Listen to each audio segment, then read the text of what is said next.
Assalamualaikum. Assalamualaikum warahmatullahi wabarakatuh. Jumpa lagi dengan saya, Sudaryanto, yang akan mengupas tuntas beberapa metodologi penelitian, ya, khususnya membantu adik-adik mahasiswa S1 maupun mahasiswa S2 yang sedang menyiapkan tugas akhir. Baik, kita sudah beberapa waktu off, ya, tentunya karena ada kesibukan masing-masing. Saya juga sibuk ini. Oke, kemudian ini juga sudah mulai mengajar, sudah mulai perkuliahan, sudah mulai lagi. Ya. Jadilah kita sempatkan. Baik, kali ini masih berkaitan dengan kuantitatif persiapan untuk multivariate analisis.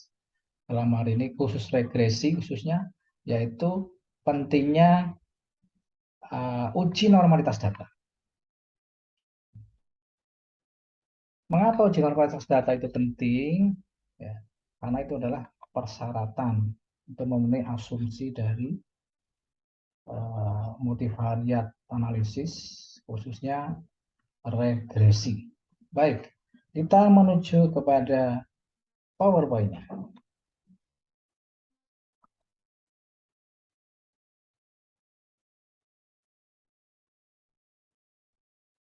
Oke.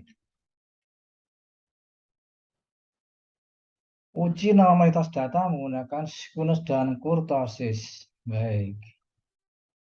Bahwasanya persyaratan dari regresi linear, asumsinya ada beberapa. Pertama adalah data metrik ataupun numerik jenis skala interval dan rasio. Data yang jenis yang lain nominal dan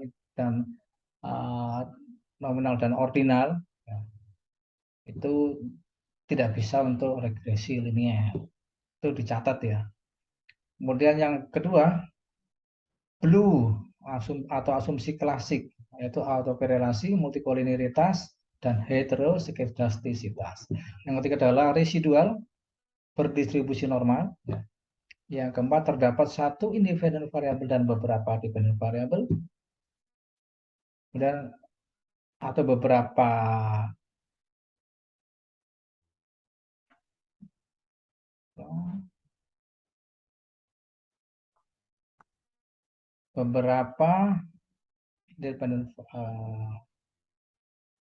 dependen variabel juga bisa, dan beberapa independen variabel.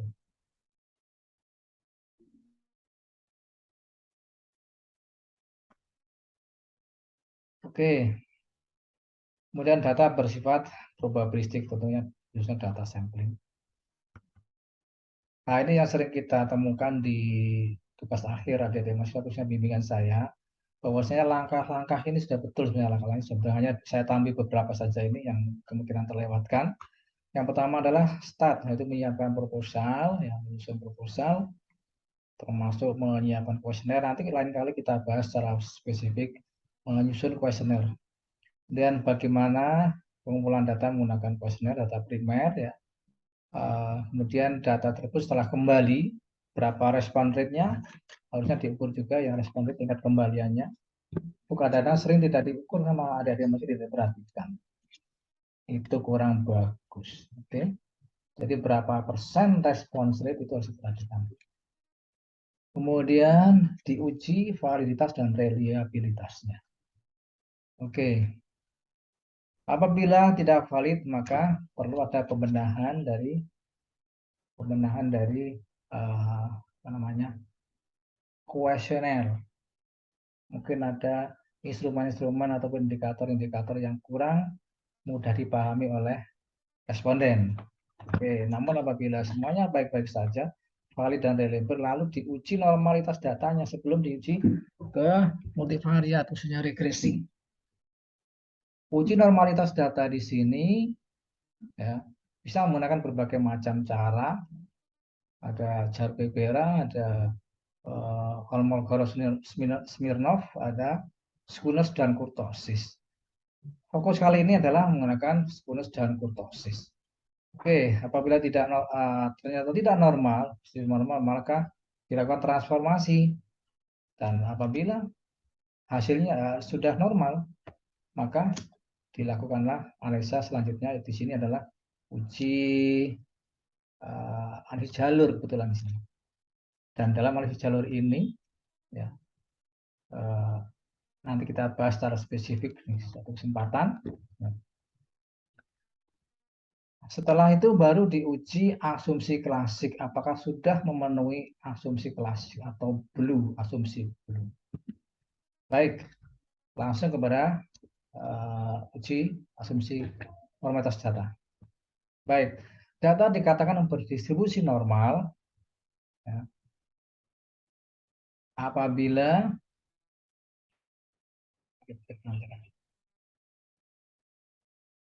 baik, data dikatakan berdistribusi normal itu apabila seperti ini bell curve-nya, bell curve ya, di memenuhi bersama bell curve ya. Kemudian ini dia. Dua kelompok uji normalitas itu pertama adalah secara visual, seperti halnya grafik normal PP atau plot, normal QQ, histogram, stem leaf, dot plot, dan lain-lain. Kemudian yang berikutnya adalah analisis secara statistik seperti Kolmogorov-Smirnov, Smirnov, Shapiro-Wilkinson, Shapiro-Francia, Anderson-Darling, Ryan Joyner, Skunus-Kurtosis test, dan Jar-Quibera. Dan yang sering digunakan oleh adik-adik adalah Kolmogorov-Smirnov test. Maaf ya, ini saya sambil pamer. Saya barusan mendapatkan sertifikat rekognisi internasional dalam mereview 3 jurnal Scopus berkualitas Q1. Oke. Berbagai uji normalitas tadi, Jar-Quibera, uji Chi-square, ya, Chi-square biasanya di dalam GSEM ya. GSEM itu adalah Chi-square.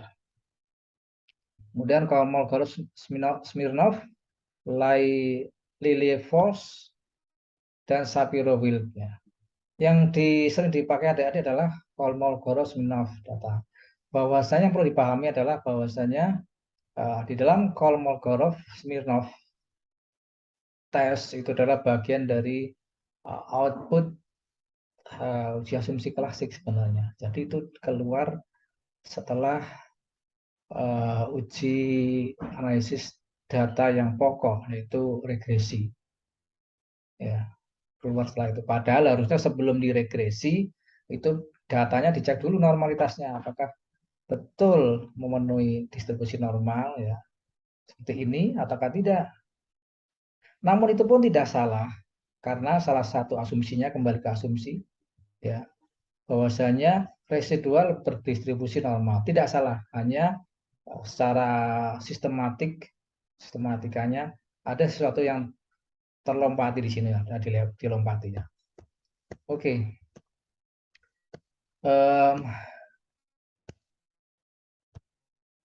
Jar-Quibera adalah ini analisis ini mampu memeriksa normalitas untuk data besar lebih dari 2000 misalnya. Di mana uji lainnya seperti Shapiro-Wilkinson tidak bisa melakukannya. Sama dengan Skunus dan kurtosis rumusnya ya. Skunus dan kurtosis.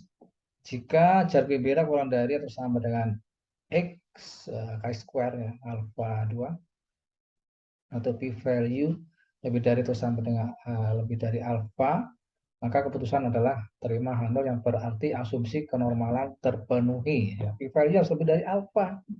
Jadi catat ya. Untuk data besar. Namun untuk data kecil juga bisa. Artinya kurang dari 2000 pun bisa. Di dalam metode Kolmogorov-Smirnov menggunakan tabel pembanding yaitu tabel Kolmogorov-Smirnov. Sedangkan data Lilliefors menggunakan tabel pembanding yaitu tabel Lilliefors. Ini contoh menggunakan untuk uji Kolmogorov-Smirnov maupun Kolmogorov-Smirnov maupun Lilliefors. Ya. Sama rumusnya secara manual seperti ini. XI, Z sama dengan XI min X bar per standar deviasi. Kemudian ini F ya, F, FT ya, T kemudian FS, FT min FS ya. Menggunakan tabel, atau tabelnya ya, yang digunakan yang Smirnov, Kolmogorov ataukah menggunakan tabel Force ya. T tadi, angka pada data, XI transformasi dari angka ke notasi pada distribusi normal, satu transformasi. Probabilitas kumulatif normal, probabilitas kumulatif empiris. Ya. Syarat Kolmogorov adalah data berskala interval atau rasio. Nah, kadang-kadang data ordinal diuji tidak bisa ya. Data tunggal atau belum dikelompokkan pada distribusi tabel frekuensi dapat untuk mengukur N besar maupun N kecil. Kalau mau cross juga bisa N besar maupun N kecil.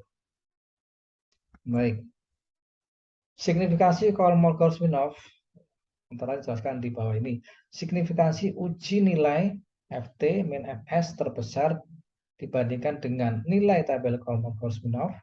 Jika nilai FT min Fs terbesar dari tabel Kolmogorov-Smirnov, maka Arnold diterima, A ditolak. Jika FT min Fs terbesar lebih dari nilai tabel Kolmogorov-Smirnov, maka Arnold ditolak atau A diterima. Oke. Baik. Jika uji ini untuk uji Lillie Force ya hampir sama. Ya. Jika diterima dan ditolak ya, maka H0 ditolak dan diterima. Kalau H0 kembali ke tadi bahwa jika H0 diterima ya, jika H0 diterima berarti asumsi kenormalan dipenuhi ya, terpenuhi. Oke. Baik.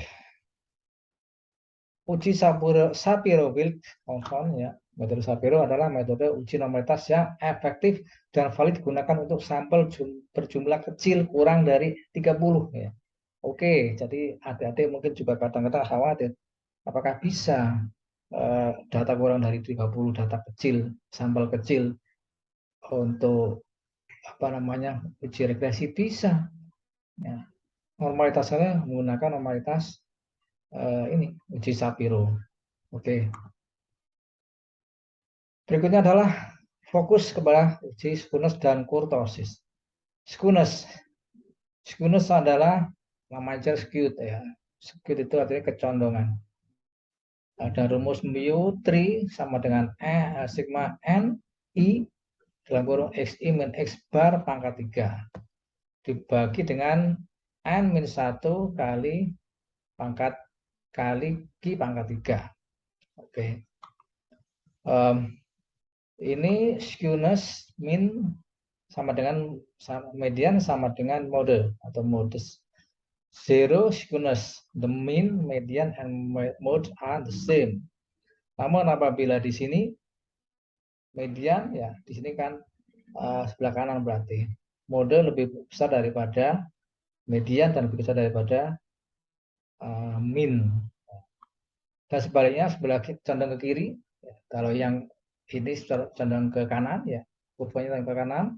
Kalau ini adalah condong ke kiri, di mana median ya, mode lebih besar daripada median maupun lebih kecil daripada median dan lebih kecil daripada mean.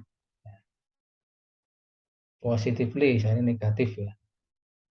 Oke, nah ini positive skewness, ya. Left modal ya. Yang kiri itu katakan positive skewness, skewed itu ke condongan, skewed itu condongan. Oke. Baik.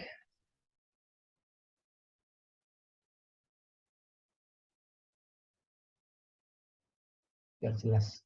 Krisnonya biar jelas menjelaskannya biar gamblang. Oke.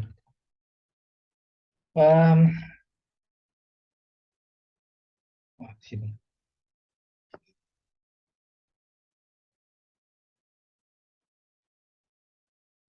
Kemudian ke kanan malah dikatakan sebagai negatif skewness atau right modal.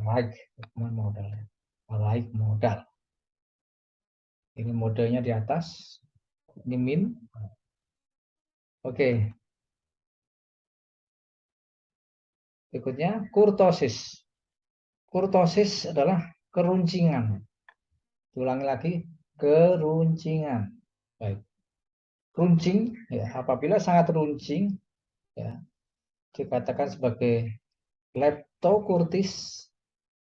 Apabila sangat landai, ini yang bawah ini, dikatakan sebagai platikurtik.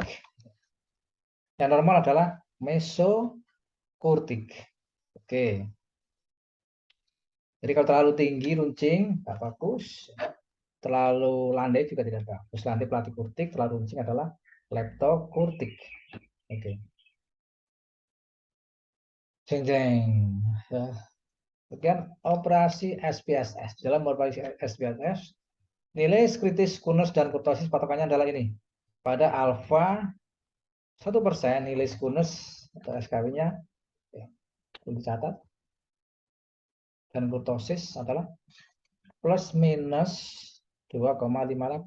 Pada alfa 5% plus minus 9, ingat-ingat ya, diingat-ingat. 1,96 itu pada alfa 5%. Sedangkan pada alfa 10%, nilai Skunus maupun kurtosis itu adalah pada plus minus 1,65. Oke, baik. Sudah paham? Paham? Sudah. Baik.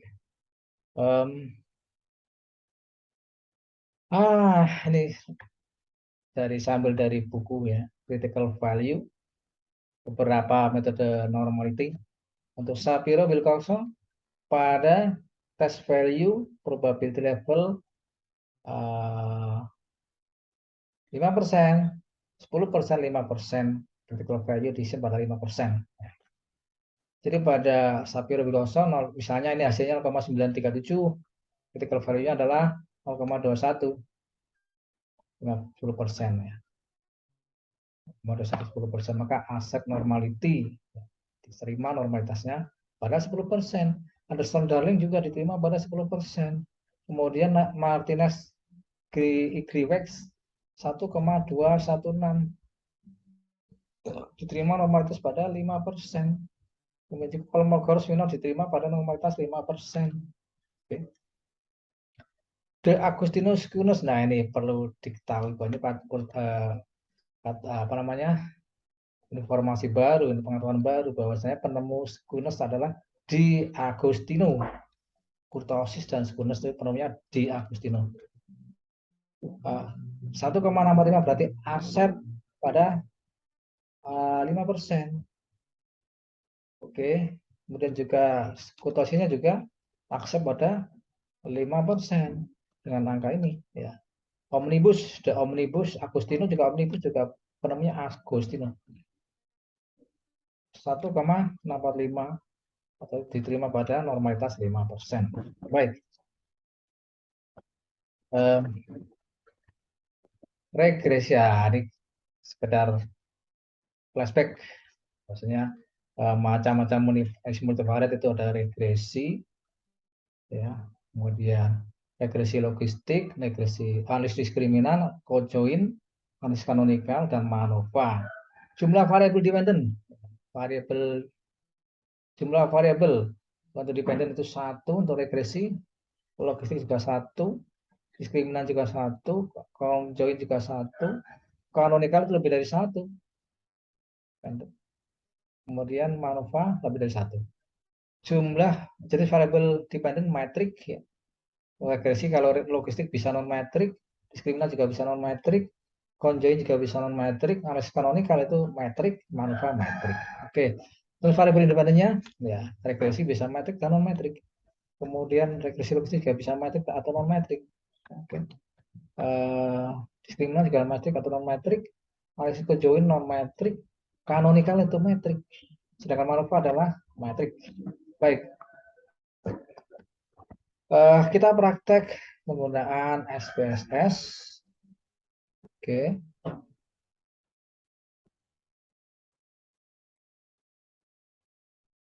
Daftar menggunakan SPSS.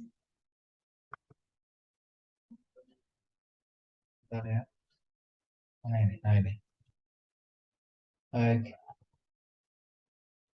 Nah, kita akan menguji spunus dan kurtosis tadi ya. Oke. Ini data dari penelitian saya ya. Dengan data jenis data numerik dan usia pendidikan syarat khususnya yang independen ya, X1, X2, X2, X3, X4 dan Y-nya adalah Y untuk keputusan membeli. X1-nya adalah tadi image dan image, yang X2 harga, X3 promosi, dan X4 adalah culture atau budaya. Baik, kita uji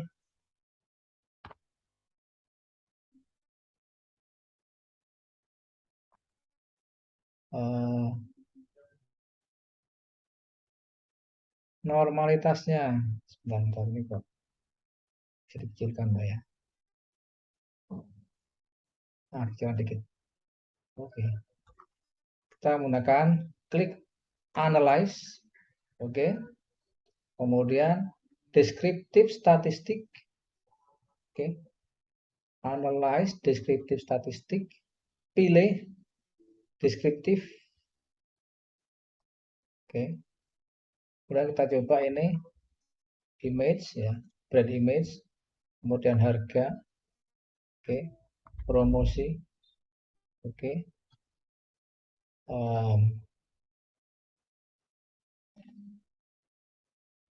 kemudian option, ini standar deviasi, mean, median, variance, range, standar error, mean. Kemudian kita klik kurtosis maupun skunusnya. Oke, continue. Oke, kemudian oke, maka hasilnya adalah seperti ini. Kemudian image, ya, deskripsi statistiknya. Oke, di sini statistiknya nilai maksimum minimum, minimumnya 3,67, statistiknya sekian ya, min statistiknya 7, sekian ya.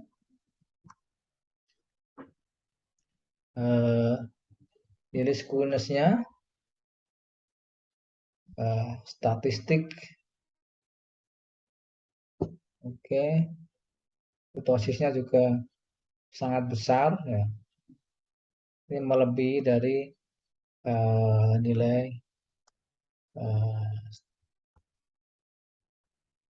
standar. Baik,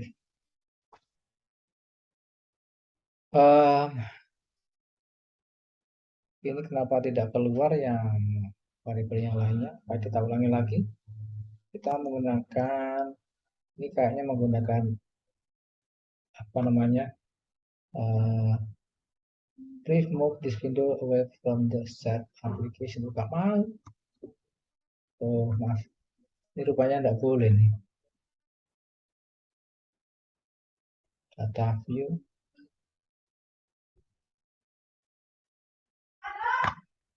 Oke, kita coba lagi ya. Mohon izin Mbak IBM. Ini hanya sekedar untuk penggambaran. Kita satu aja dah ya.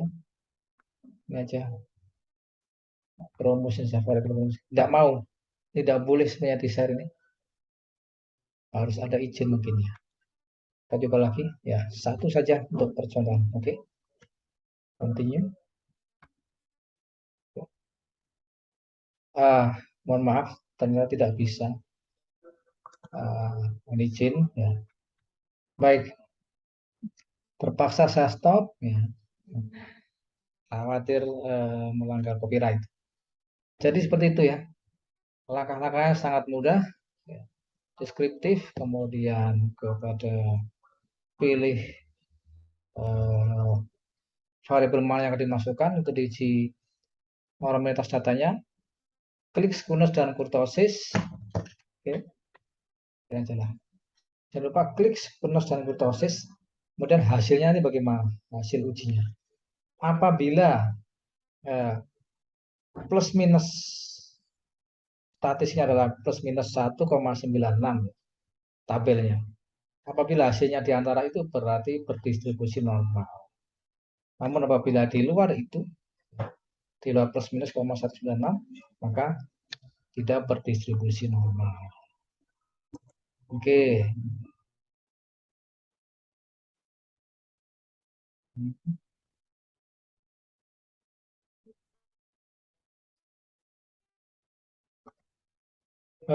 Ini sekedar review ulang. Nah ini ya. Dan pada alfa 1% berada pada plus minus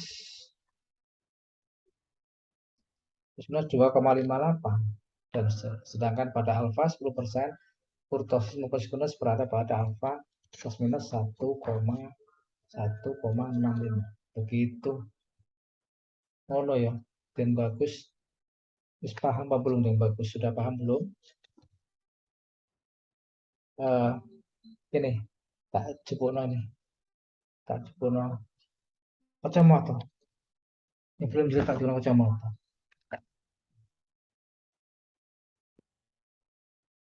Ini ada kacamata. Atasnya kacamata.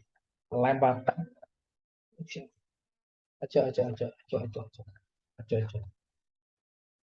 Baik, demikian dari mahasiswa. Mudah-mudahan tidak tambah pusing. Jadi saya tidak menyalahkan apabila adik-adik menggunakan Kolmol Smirnov test. Itu sudah betul, karena itu memenuhi asumsi bahwasanya residu harus berdistribusi normal. Namun secara kronologi, sistematika, oke, ada pusing, ya, pusing nanti ya, aduh tidur, oke. Cara kronologi matematikanya, sistematikanya, sebelum dianalisa statistik, maka perlu diuji normalitas datanya dulu. Setelah diuji validitas dan reliabilitas. Aduh, kepala kedip-kedip. Oke. Baik, sampai di sini teman-teman. Terima kasih atas atensinya. Dan jangan lupa untuk subscribe, like, and share. Ajak teman-temannya sebanyak-banyak mungkin untuk sama-sama belajar metodologi secara gratis. Terima kasih. Billahi taufiq wal hidayah. Wassalamualaikum warahmatullahi wabarakatuh.